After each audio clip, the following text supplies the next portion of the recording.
Well, Oh welcome back, man. everybody, to another Vitality Code podcast. I'm one of your illustriously.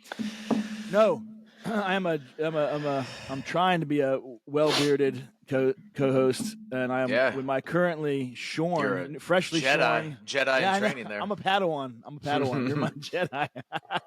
You're my beard Jedi. With my other co-host, Dr. Jeffrey Farrah. Jeff, did you donate to Locks of Love?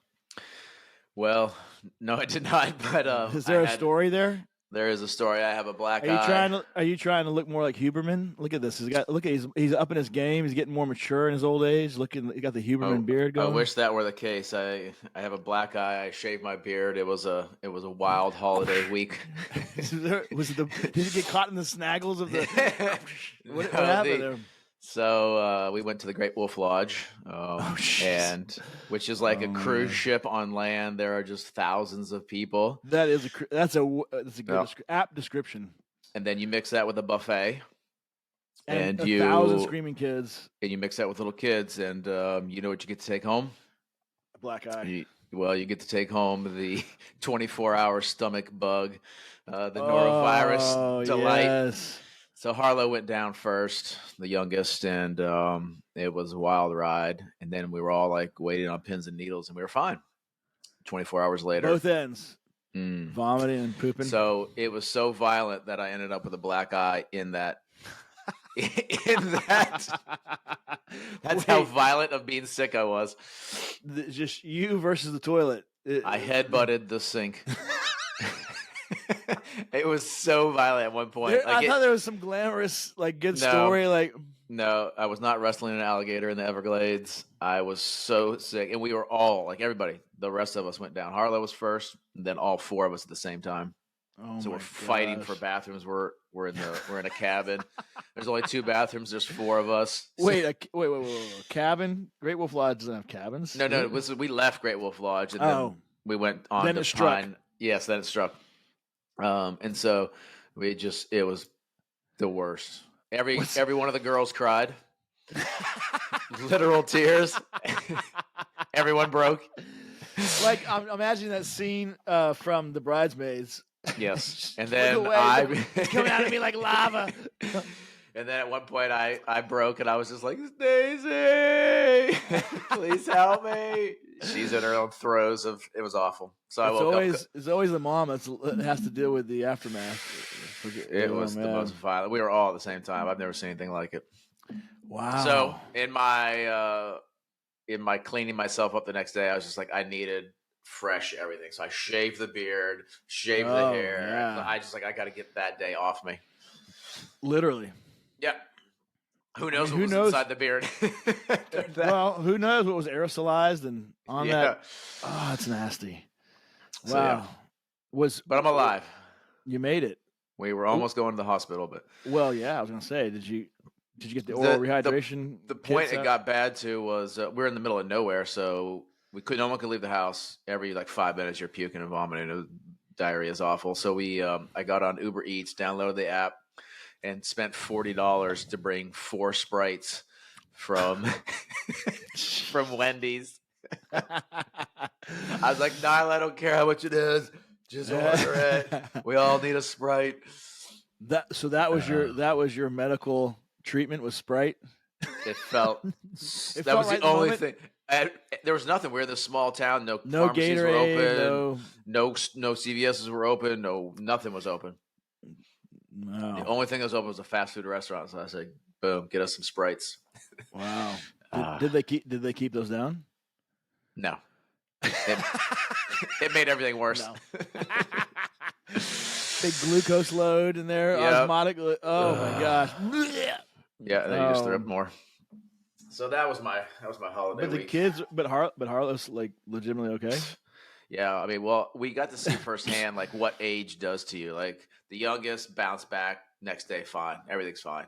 Still had some symptoms, but no, she's fine. Still has some signs, no symptoms. The next middle one pretty much bounced back. Boom, hit the teenager. She struggled a little bit. Hit the adults. We were down for a week. Just couldn't bounce back. And, the physiologic reserve wasn't the same. Nope. Yeah, the 5-year-old, well, like a 6 now, but she just bounced back the next day, like, meh, whatever. The telomeres took a hit, man, that weekend. Oh, Jeez. we aged. Yeah. So yes, that's my story of the weekend. That's bad. I had a little weird nausea thing. I thought I was gonna run into something like that, but it just kind of came and went. I don't know what the heck it was. It was the most violently ill I've ever seen. There's stories, but I don't want to gross everybody out. I mean, can you filter it? Can you? Well, just get the maximal humor? There was a moment of most maximal shame that I've had in my life. That moment where I was like, "Don't anyone look at me." Did you ruin some pants? You ruined some pants. Well, there was 3 out of the 4 of us ruined pants. I'm serious. It was awful. Doing laundry the next day. This is literally like Bridesmaids. This is literally like that scene in Bridesmaids. Oh my god. Let's just say, in the beginning, I was like, okay, maybe this is gonna pass. Maybe it's not gonna be so bad. And I was in the shower. I was like, I got to take a hot shower. And let's just like say, when the baby poops in the bathtub. I've experienced that. It was the worst. I puked on myself and shit on myself in the shower. I was on all fours. It was the most god awful. With the water raining down. There was like a rendition of the Crying Game. It was. I was like, don't come in here. It's awful. Oh my gosh. It was like single white female, but you were the man, but it was like the, I don't know what it was. The viral edition or something. I had to clean it up. I just could. It was the worst experience of my life. But at least, it's funny, man, how life is. It'll give you that. There was always a little bright side, right? Because you were in the shower. I mean, like. Yeah, but what better place? I guess, yeah. In some sense, it was. I would have rather have been outside or the toilet, or, geez, it was awful to clean up your own debauchery afterwards. And it's like you're in some 1930s cabin where the little drain is tiny and it does stuff. There's chunks collecting at the thing. Like, oh my god! Oh, it was awful. So, I'm getting a little sick thinking about it. It's so terrible. I'll spare the details, but yes, it was awful. Anymore, that is. Jeez. Yeah. It makes you appreciate. It makes you appreciate. Yes, producer Nick. Yes, look away. Oh, that was Jeff. That was Jeff and Stacy right there. It was. Wow. The girls were crying. It must have been just chaos. It was chaos. Like literal tears on everybody. Well, I mean, yeah. I had that one time in med school, actually, ironically. Well, or coincidentally. Yeah, it was bad. It's terrible. But you know what? You know what the bright side then was? I went into the ER. My ER attending. I was doing a rotation on ER medicine, and he hooked me up because I wasn't like legitimate pain. It wasn't some. Oh, if I could have gotten IVs and some. I got Dilaudid and Phenergan at the same time. I was like, now I know why people like this stuff. Yeah, I was on cloud 9. Just an hydration. IV would have been like we couldn't let water touch our stomach because it would just instantly spasm, and you kept like testing the water, like trying to take a sip, and like, nope, too early, cramp again. And so I guess you instantly regretted being at Great Wolf Lodge and being in the pool with all the kids and doing the water spout. I will never go back. I got PTSD. And we're at one point. It's fecal oral route, so 100%. That's the disgusting thing about. Yeah. Well, at one point during the buffet, the lady behind me scoops out some strawberries on her plate, and then she's like, "Man, that's too many of them." Takes it with her hand and puts them back in the supply. And at that point, I knew my fate was sealed. You were done. No! Enjoy the rest of the day because it's not going to get any better after with that. Her hand and put it in there. You would think adults. This was a full-grown adult woman. Wow, I don't even understand that. You can't, because the whole point of the buffet is, I mean, like, what? Who cares if you took too much? I mean, like, what? Right. Just get it. Oh my gosh. Or just call it loss. Say, I don't want to be wasteful and take a bunch of food. That's what you tell your kids. You can always go back. But okay, you screwed up. You took too many strawberries. Then just don't eat them. Oh, wow. Don't infect everybody else with your poop hands, woman. Oh my gosh. You can't make that stuff up, man. Jeez. So Well, while you were um, in the throes of gastrointestinal virus of epic proportions, I was accruing data and knowledge at a pace I have not experienced in a long time, my I friend. know you're excited. I could tell. I've been getting the Dude, texts. I'm this ready to was see it too. this was next level, man. I was shocked. I mean, and then So you've been doing the wearing research. the continuous glucose monitor, right? You still got it on. All right, Look at nice. that, baby. Look at that. Seems pretty small and pretty discreet, right? Would you say? Feast your eyes. Yeah, it is. And I will tell you, I was shocked. You were like, oh, it's kind of hard to get. I'm like, come on. It's just. I mean, I had this misperception. I had a misconception that, oh, I'll just be able to walk in, boop, boop, boop, or I'll get on Amazon. Nope. There's, you know, there's the gatekeepers. Yeah, I would I say your experience wasn't terrible, but wasn't. I mean, it it's wasn't, not. but it It's not wasn't as easy consumer as I thought. friendly. No. Okay, yeah, it's definitely not consumer friendly. I mean, nothing in medicine. I shouldn't say nothing. Most everything in medicine is not customer service oriented at all, and you Doesn't seem to find that be. out. Yeah. So yeah, you got to write a script. That is standard. You got to get your physician to write you a script.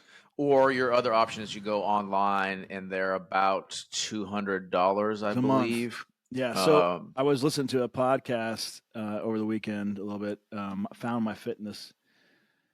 I can't remember her name, that author, but she had Mark Snyder, who was the senior author on that glucotypes article you sent me. Hannah Hall was the primary or lead author. Mark Snyder works at Stanford, and he's got a fantastic collaboration over there at the Stem Cell Biology and Regenerative Medicine under the Division of Endocrinology and in the Department of Medicine. It does a lot of very interesting work. He's like the most studied human, like in terms of wearables. He's got sleep trackers, and interesting. He uses his own body for medical science. It's pretty cool. I mean, that's a lot to keep up with and a lot of data. But I guess we're kind of all inundated with data all the time anyway, so maybe it's more natural. But I like it. Or at least see your own data instead of advertisers stealing it. Exactly. So yeah, and I forgot where I was going with that. But anyways, He probably owns a company that. No, yeah, they mentioned the three. Yeah, they mentioned the three.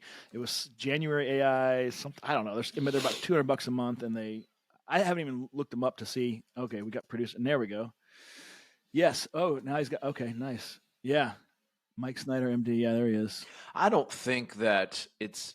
I'm all for, and I believe customer service is good, and I don't berate those companies for making much, but the $200 for a month of continuous glucose monitoring, to me, that is something that your physician should be. It's not so difficult, and the hurdles aren't so high that a standard physician should be able to write you that script, should understand it.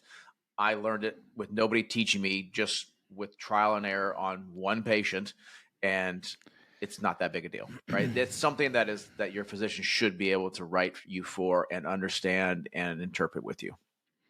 But unfortunately, that's not going to happen, and so I don't think that the two sides of this, and I know they're opposites. I think it's too much, but I also don't think it's something that you should shy away from paying if you can't get it from your doctor. A couple things. So the last thing you said, I'll start there first. I agree, and I think it goes back to that conversation we had about.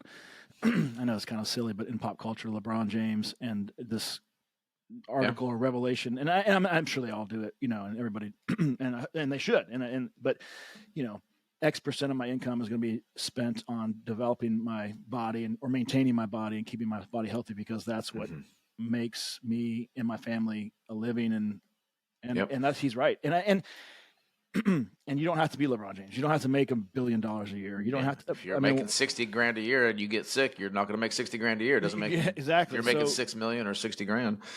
So it just is about.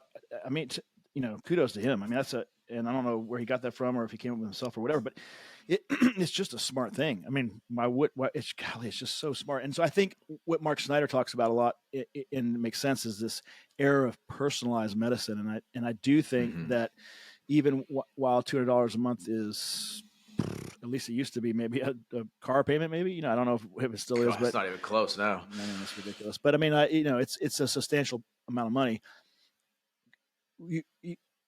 What price are you going to put on your long-term health? And Sure. Don't forget, if you are, it's an investment. It's not necessarily a cost. It's an investment. Sure. If you get information and you extend your life, you improve the quality of your life, or you improve your performance, which you will, then it's an investment. So and the return on that investment is far beyond what you would get in an asset class in wealth management, right? I mean, it's just insanely higher than that.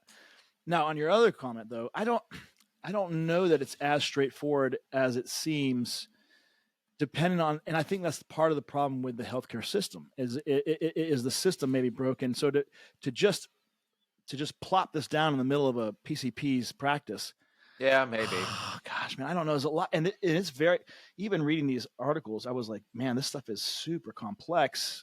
It's accessible, but there's a lot to it, and that's the point. And that's Mark Snyder's point. And listening to him on some of these podcasts is that there's probably more. Well, there's definitely more than type 1 and type 2.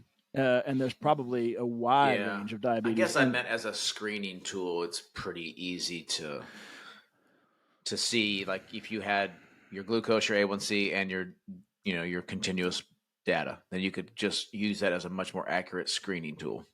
Yes, and you know what needs. Okay, so actually, I'm going to change because the facts have changed. I'm going to change my opinion because that's a good point. If you're using a screen tool, number one. Number two, if you use it with technology, and for instance, Nick, I don't know if you can pull up this article, but glucotypes reveal new patterns of glucose dysregulation. This is the one that Jeff had sent me.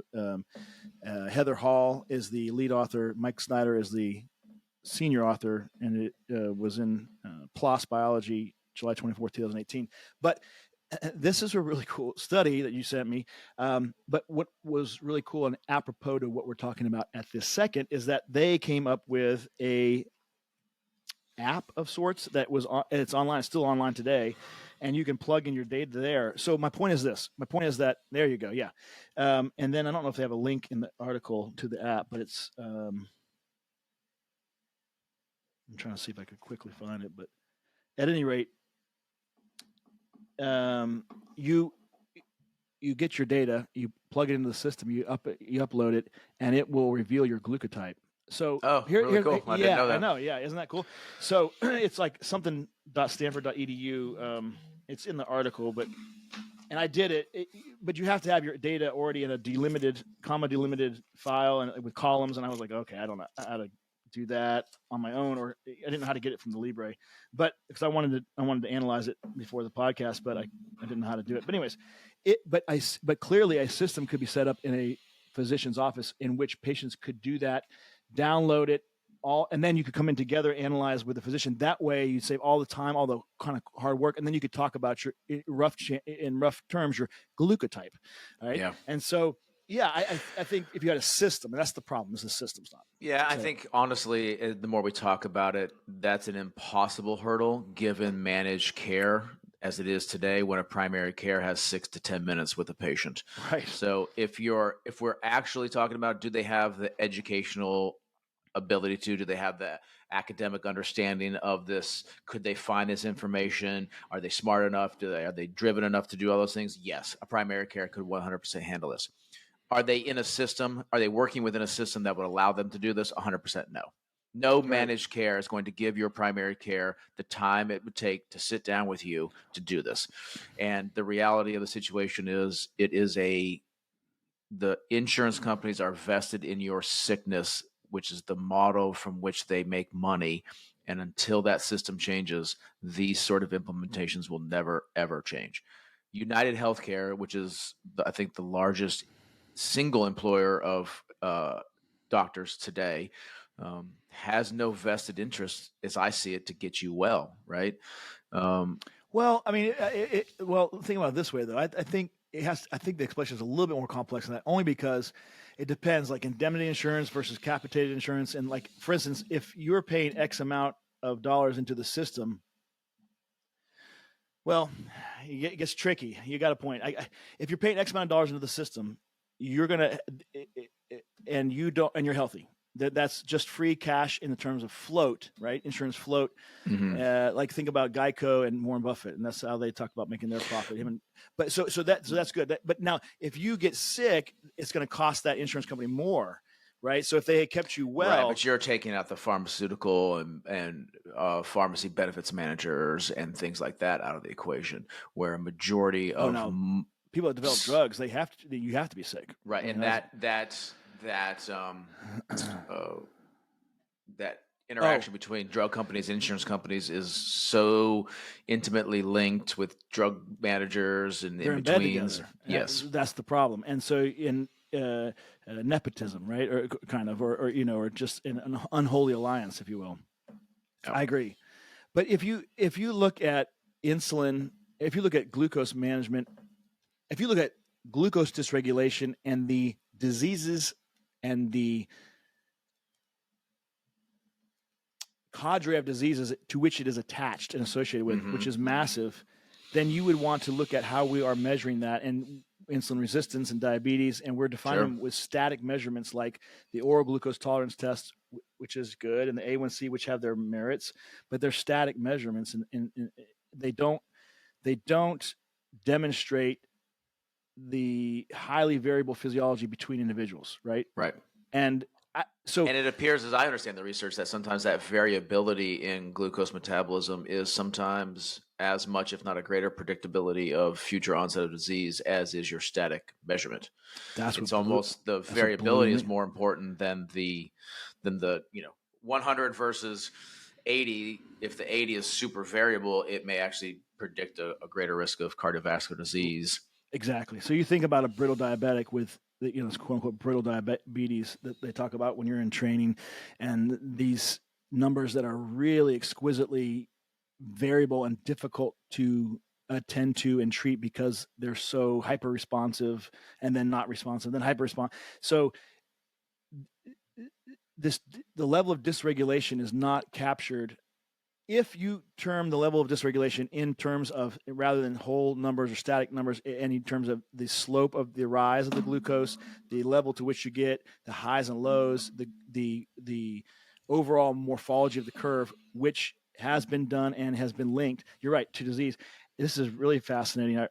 Just to kind of quote this article, which is from a good underlying base of data, that's quality data. Postprandial hyperglycemia induces oxidative stress, hypercoagulability, endothelial dysfunction, inflammation. And you're right, irrespective of static measurements of hemoglobin A1C and a fasting glucose one time, or a oral glucose tolerance test number one time, and they are absolutely they're potentially, I should say, a greater importance when predicting cardiovascular risks. Yeah, if I remember correctly, I think it was the highest 20th percentile, like the top 20% of that variability group had a 2.5 increased risk of cardiovascular disease over the next 20 years, as compared to the lowest. Yeah. And it was due to that oxidative stress, the endothelial dysfunction. So the variability is significant, and that's also what I see in my practice. Is I'm looking for variability. How did you come onto this? I'm sorry to interrupt you. We'll go back to the variability in your practice, but how did this become part of your practice? I can't remember the genesis. I'm just always curious and always looking. I think just always looking for new ways to measure, and because I have a more concierge style practice, I'm looking for more tools in my toolbox. So if you're my patient, I have enough time with you. So I'm always looking for ways that I can advise you. I'm always looking for ways that I can help you. I'm always looking for ways to broaden the tools in my toolbox. And so I think I came across it via that. And it was a young woman was the first person that I went into. And she was actually, we ended up finding out she was battling some low glucose events, but that led me to checking it in more people. Okay. And so I think it was just an endeavor to find more tools. I do all this stuff. It was kind of interesting. You said that gentleman, Mike Snyder. I do this on myself a lot. Like I wear a glucose monitor. I'll wear an Oura ring. I'll wear a Strava, app. I'll use the Whoop strap. I'll do those things to see, and then I can speak to my patients. That's good. I like that. I do a lot of the treatments that I tell people. I'll try them, and I'll actually go to the pharmacy, and I wanted to see how hard it was, and I want to see what I had to say, and I wanted to, so that I can tell them, here's what's going to happen. So I do a lot of that just by nature of my practice. Okay. So So the variability is the biggest thing that I see in my education and in my changing habits and dietary and intake and things like that with my patients. and so how do you go about doing it? Should we you want me to show you mine and Yeah, so what I usually do is I'll send my patient a script. I'll tell them, just tell me your pharmacy. Even if your insurance won't pay for it, it's still cheaper for me to write you a script and you get it from the pharmacy than you to get it from online. The cost is somewhere between $25 and $75 if insurance covers it, doesn't cover it. There's coupons online, etc. So it's usually less expensive. That's another thing. I'm always looking for the least expensive way to get the same thing. What lab can we go to that's the cheapest? No, let's pay cash for that MRI. No, let's pay cash for this DEXA scan, whatever it is, because it's actually cheaper than your copay, which a lot of times can be true. And so I'll send them the script. I send in for two-week monitors or 10-day if they're the Dexcom. And so we get a month of data. I say wear it and then schedule an appointment in 2 weeks. For most of my patients, I tell them, don't worry about it if it doesn't last the full 2 weeks. The sticker doesn't always last if you're active, if you're taking your clothes on and off and it gets snagged on something, that's okay. As long as we get 4 or 5 days of data, plenty enough information. Then they bring it in. I'll look at it with them. We spend about 30, 45 minutes looking at the information. Then we make some changes. Long. 30, 45 minutes. Yeah, because it takes a little while for them to fully digest and me to explain and them to grasp what's happening. How many days now are you looking at? 3 to 4, 4 to 5 is about the minimum I Weeks? need. No days. I just need days. Okay. To get a trend and to see where their variability is, see what kind of meals they're eating. The more information they can log in there, the better I can help them. And then we make some changes. All right, I want you to do this. I want you to cut that out. I want you to add this. I want you to change this. And I want you to do that for a short period of time. And then if you're able to stick with it, then put on the next glucose monitor and let's see if it made any changes. That's the kind of standard protocol that I do. Makes sense, yeah. So for you, we've gone through that initial process, right? I wrote you the script. You went and picked them up. And then we're going to look at the data and we'll do it on the fly. Magnitude, the rate of change, relative glucose concentration, and frequency of fluctuations kind of is what the comprehensive metric of glycemic variability should include, which is what you're doing. So is Nick okay? So I've been eating like crap because it's been holidays. Can you zoom in on that at all to cut out the tops and yeah, keep going. So what I tell patients, and I don't have the ability to draw. I use a blackboard and I draw. This is a highly variable. I would say Jason, not bad data, right? But really highly variable. That's what I see. And we want to really get rid of those peaks and valleys. This is interesting. I'm going to tell you something. You don't have the day before, but it was a half a day. It was similar to this, but I started with, because you mentioned in the podcast and just to give people continuity and just of interest, as I started with a big Chinese food meal and holy moly. So that was about, I'm looking back at my data right now, 1 p.m. on December day before. Yeah. And I'm going to tell you, as to the untrained eye, or well, not completely untrained, but trauma surgery, general surgeon eye, so a physician, but not an endocrinologist. Dude, I went up to immediately. I was shot right up to 156 or something like that, and then for the next 24 to 36 hours, it was a roller coaster. And this is now you're seeing. So look at this. 12 a.m. So you're seeing the next day. Yeah. Yeah. So that's like 2, 3, 4 o'clock there or something. And I'm assuming you weren't awake at 4 a.m. No. Yeah. Right, but look at the graph starts. You may have gotten up right then and had a coffee, right? No, I think that's when I got up to work out. 4 or 5. Looks like it's hard to. Eli, did we work out the next day after that Chinese food? I think we did. I think so, yeah.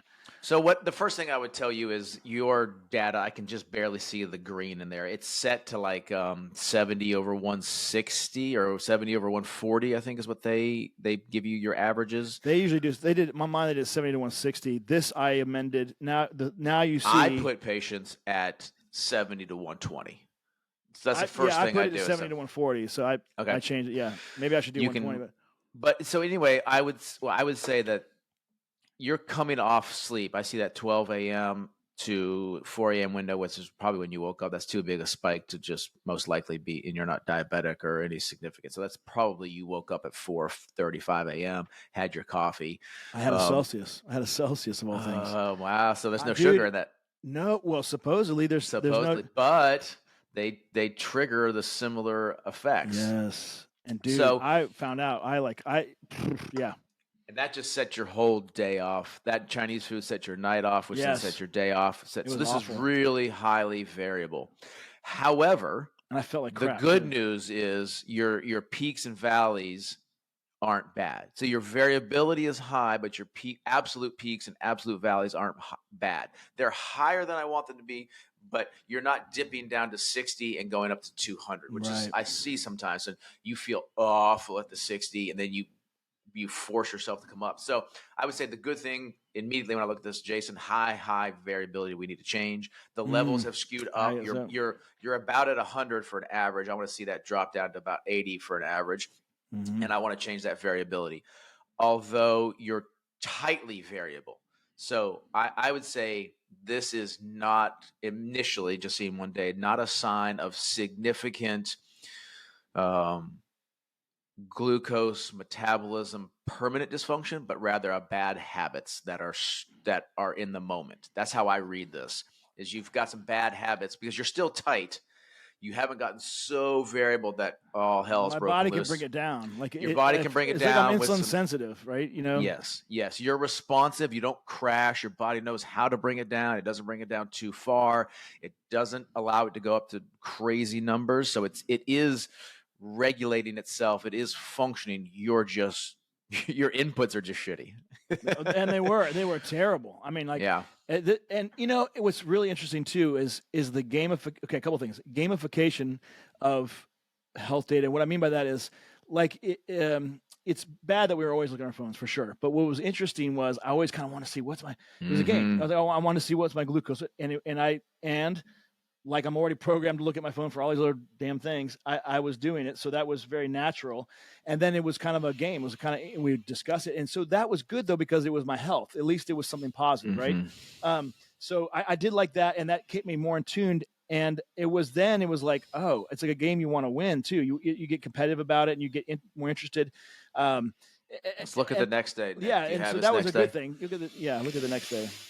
So again, now this one. This is where I see you coming off that 12 a.m. to 6 a.m. That's a pretty standard but as we went later in the day, you started to really get disruptive. Now this second half, this 6 p.m. to 12 a.m. second half, that's what I don't like to see. See how low you dipped? Yeah. And subsequently how high you spiked? Now I'm going to tell you one little thing though about this that I noticed is that if I had my arm like this for too long, I'm assuming, okay, so one thing is remember, folks, that this is not measuring my serum glucose in my blood. Mm-hmm. It's in the interstitial fluid, right? Mm-hmm. So I assume that because my arm will kind of go numb sometimes or positions I'm sleeping, and so maybe the blood flow reduces, then the transmission of glucose into the interstitial space is reduced. So Morgan and I both noticed this, that if we had these up for too long, we get a low glucose alarm. Now, I don't know if that was that one particular because that seems sustained, but and I will tell you, I think this is the one I did a workout at 6 or 7 a.m. That probably that 6:37 right there. Yeah, which is what I want to see. That spike you had from workout. So I'm going to guess if that's 6 a.m., 6:30, 7 a.m. My Celsius again. Or was it your workout?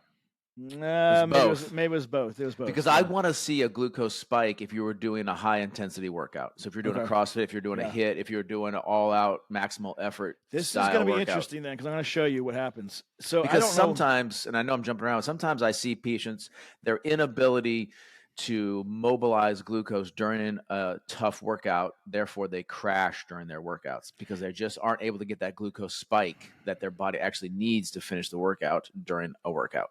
So I want to show you because that's exactly what happened to me, dude. And I wondered if it was the Chinese food and whatever that set me. I don't know what. Again, I'm learning all this stuff, and you're beyond me on this stuff. But so let's go to the next day. Yeah, I don't know what I ate that night for dinner, but. Now this one you're getting better in your overall numbers, but man, that variability is rough. Yeah. You felt like garbage that day. Yeah, I did. And see how low it's now. It's getting lower, so it looks like you've maybe made some changes, but your variability is still off. So here's my initial 30-second assessment. You're eating too often. You're eating too crappy of food, and you are setting yourself up early in the morning for a bad rest of the day. Yeah.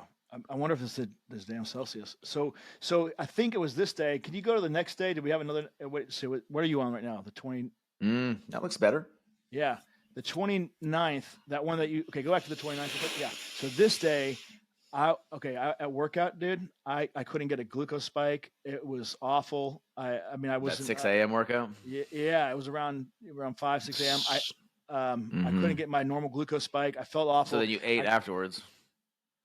Well, yeah, but what happened was I got nauseated and I quit the workout. I have this is the first time. Yeah. First time in a month I haven't quit, and so I went over to the bike, the Airdyne bike, whatever. Yeah. And I just sat there and did that gently and slowly for the rest of the workout. Eli kept coming over. He's like, "Well, come on." I was like, "Dude, I can't." I was dizzy. I was nauseated. I felt terrible, and I was like, I got to ask Jeff about my recovery. Like, why did my glucose do that? Why could I not mount that? I don't know if I wasn't replenishing myself afterwards. You're coming off so many. Yeah, your pre and post nutrition is poor. Absolutely. So as you age, you're going to need, as opposed to a post workout protein, you're going to start likely needing some pre workout protein as you get to that 40, 45-year-old person. Whereas most people, like my oldest daughter who's in her teens, who's really focused on her post workout protein, you're going to start to need some pre workout protein, maybe less on the caffeine, but I wouldn't go absolute zero, right? You got to pace yourself down because you'll crash. Yeah. If you're doing Celsius that has maybe 150, 200, maybe you go to something with 60 to 80 in it, caffeine milligrams, that is, with a little bit of protein. And then that will give you a better sustained workout. And then you need to lean into some post-workout protein, almost like a keto style, to sustain you and satiate you for a longer period of time, to let that glucose spike even out, and then have a later lunch that doesn't include a dinner, or a earlier lunch that is light so that you can eat dinner and it's not too late.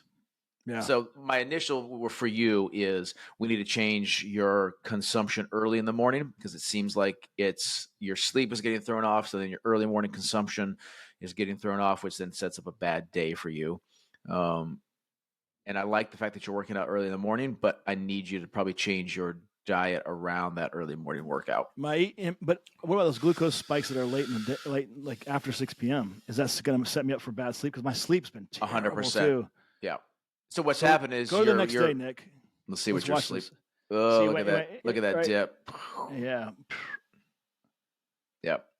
So initially, and here's the thing, the practicality. I can't change everything on you. So overall, we need to change probably the timing of your eating at night. We need to change the timing of consumption. To be what? Closer or further away from your sleep. Yeah. Yeah. But you're going to crash if you do that too soon, and you're going to feel like garbage because your body's not used to it. So I want to make a few changes, not all the changes.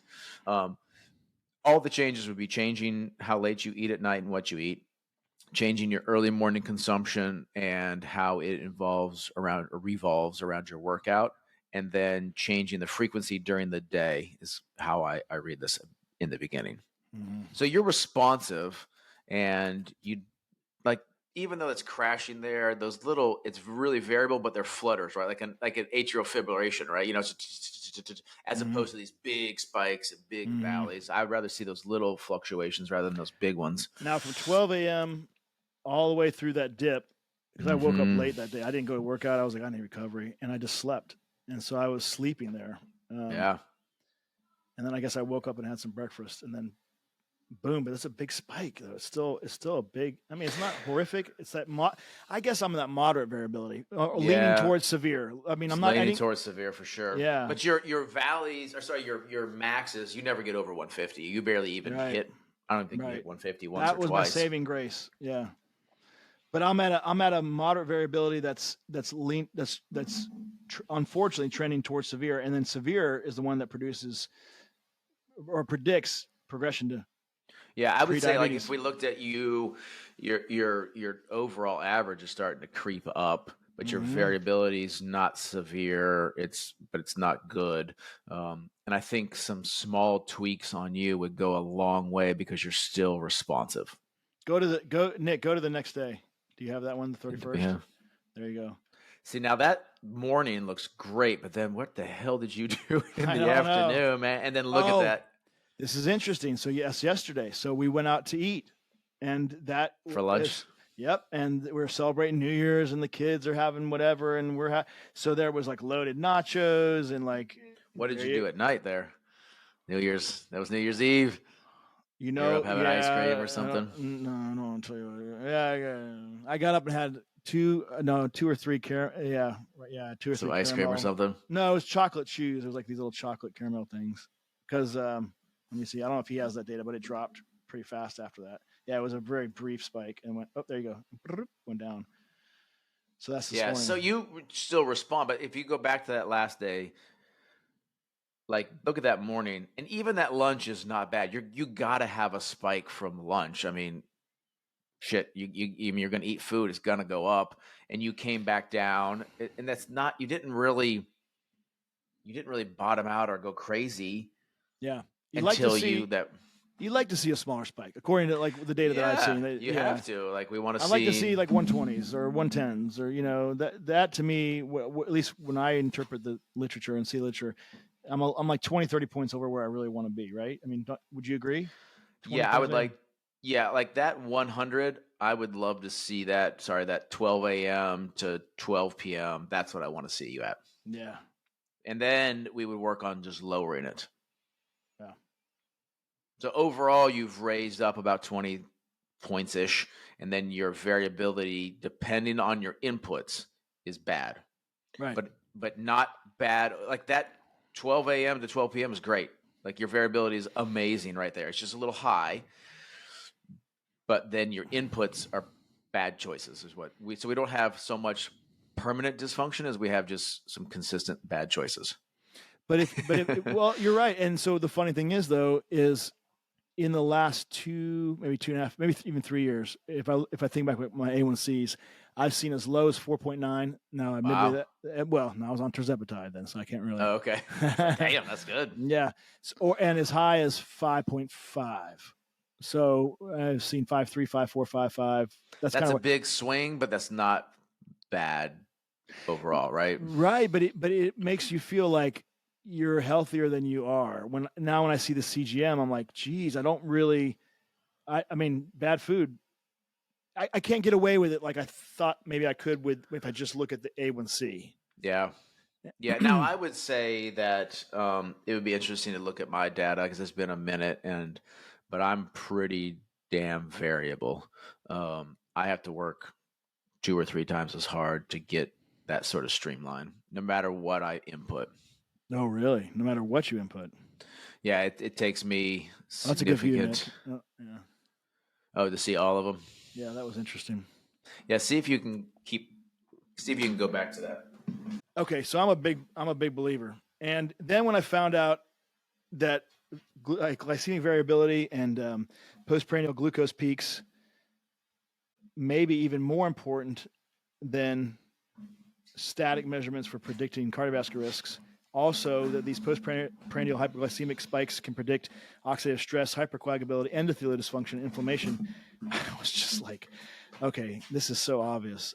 Why are we not doing this with everybody? It's just, I mean, I know cost and the system, but I mean, it's just crazy that even as a physician, I didn't really, I guess in my own little world of trauma and general surgery and not outpatient chronic morbidity and chronic disease management, I just wasn't exposed to this, and it just kind of shocked me, I guess, that there was all this out there that I didn't. Which just tells you, look at the data explosion of the last 100 years. But it's pretty cool, isn't it? Like you can have this information, and now I can sit down with you or your physician, or if you're a patient, and we can change a few things. And so what I would tell you is I want you to, the first thing, and I limit it to maybe 1 or 2 pieces of information versus change.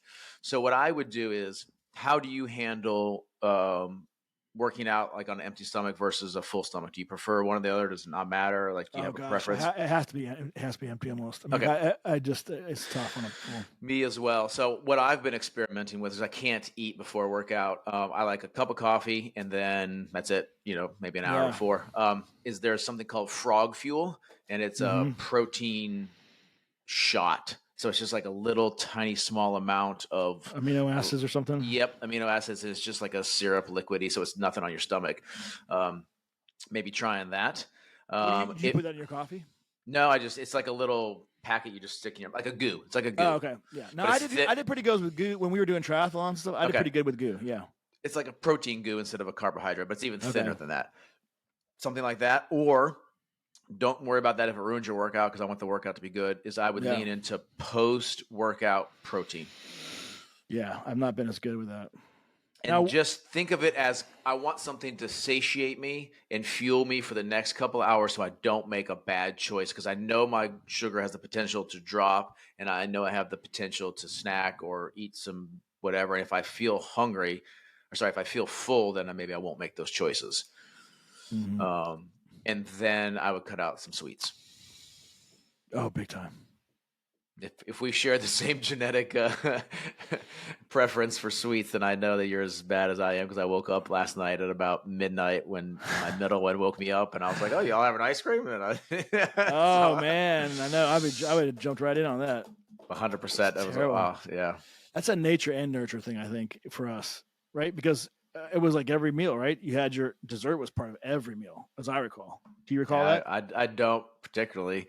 Oh gosh, yeah. It was like Dad had to. I mean, that was. Yeah, sweet tooth. You had your protein. Peaceful Meadows. Peaceful Meadows. Woo, that's a blast from the past. Golly. Those of you in the Northeast. Sweet Lou. Yeah, Peaceful Meadows. Oh my gosh. So I would just try to cut out some of that sugary sweet consumption if you have that preference, and then let's just lean into one thing. Just next couple of days, let's do some post-workout protein. Lean heavy into that. Yeah, and and then I'm going to try to increase the complexity of my carbohydrates and increase the protein in my meal. Maybe my fats too. I don't know. What do you think? Yeah, I would do fats and proteins. Yeah, lean into like almost a keto style lunch. Yeah. Let's not change too much, but let's just lean into a more keto style. Let me read you a quote from this. I will, and I know from a mental and just gestalt zeitgeist, I feel better that way. Now we'll have to see the data. Let me just read you one quote here, and this is interesting because this is all about personalized nutrition, but I think there are themes that appear in society that this study highlights. Quoting, "It is interesting to note that although individuals respond differently to different foods, there are some foods that result in elevated glucose in the majority of adults. A standardized meal of cornflakes and milk, glucose elevation in the pre-diabetic range greater than 140 milligrams per deciliter in 80% of the individuals in our study." Wow, we should all eat some cornflakes and milk and see what happens. Yeah, I mean, and that's just cornflakes. I mean, not Frosted Flakes or. It's just shit food, though, man. Yeah. And we used to put sugar on the cornflakes. Dude, we used to put tons. I remember that. We sweetened every cereal. Every cereal. It is plausible that these commonly eaten foods might be adverse for the health of the majority of the adults in the world population. And yet, so nobody's allowed to eat. Well, I mean, you're allowed. That's a good point, right? It's individual responsibility, individual choice, but it's also what's being pushed. Taught, the food pyramid. The food pyramid. I mean, and refined. I mean, yeah, it's cheap. Cereal.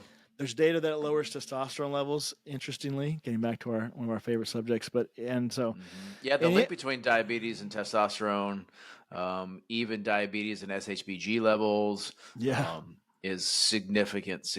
I see a lot of correlation between testosterone levels and my pre-diabetics and actual diabetics and their terrible testosterone levels.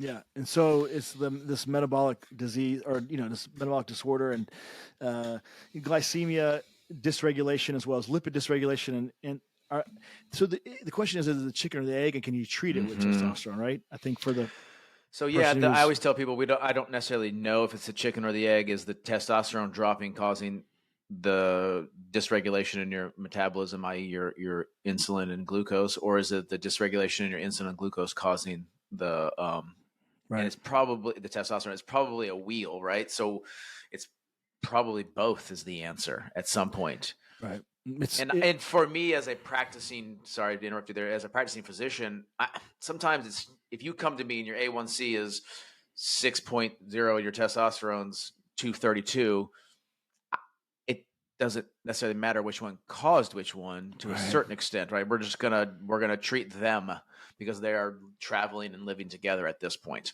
Right. That's a good point. But yes, there, in the early phases is the research always surmises and wonders if we corrected the obesity and we corrected the diabetes, would we then correct the hypogonadal axis that is causing this testosterone dysfunction? Potentially. Well, let's look at it. Maybe we'll, when we leave here, we'll go take a look and kind of dive in the literature a little bit, and then come back and talk about what we see in our clinical practice. Yeah. All So right, you got some homework. You got homework though. Yeah. Well, you have one more. You have one more of those left, right? Or did you let someone use it? I've got one's on Eli, one's on I'd like to see got one young guy. Oh, he's crushing it. It's like just like and what's interesting though, yeah. But what's interesting is having some lows during the night. He probably needs to eat more and longer lasting foods, and his eating is very highly variable, as you would have as a teenager. Yeah. But his system just probably responds to me. I've never really seen like a 15, 16, 17, 18-year-old person's information. To be interesting to see. We were eating something, and I was spiking, and his was like 80 or something. Like, he's like, "Come on, old man, bring on the Chinese food." Jeez. And I'm sure we were the same, right? But you wake up one day and you're 45, so it's coming. You know what? Well, that's true. And you know what's interesting though is Morgan didn't really spike to the Chinese food. Although what is also interesting is her portion was way smaller than mine. So we talk about this Chinese food effect where you have the monosodium glutamate, things taste good, and you want more of it, and you eat more and more, and then you have your stretch receptors, your intestinal stretch receptors, your peptide YY, your incretin hormones, your serotonin. My serotonin was going up, and I'm like, this is great. Let me have some more. And so I don't know.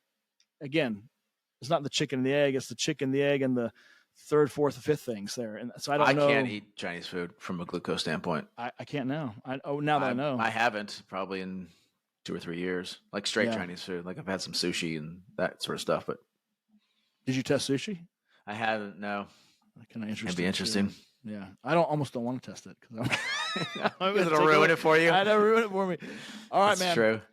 I'll see you next time. Okay. Sounds great, man. Oh, hey, we got to do a follow up for this too, by the way, on the CGM. Yeah, that's what I'm saying. You got to make your changes. We'll see. Okay. You got to tell us how. I think you'll make some. I think you'll see changes in the short run that will be significant. If you did a week of like specific pre-hour post-workout protein, I think that would change a lot for you. Yeah, I think so too. We'll find out. All right, man. All right, see you, bud. Goodbye.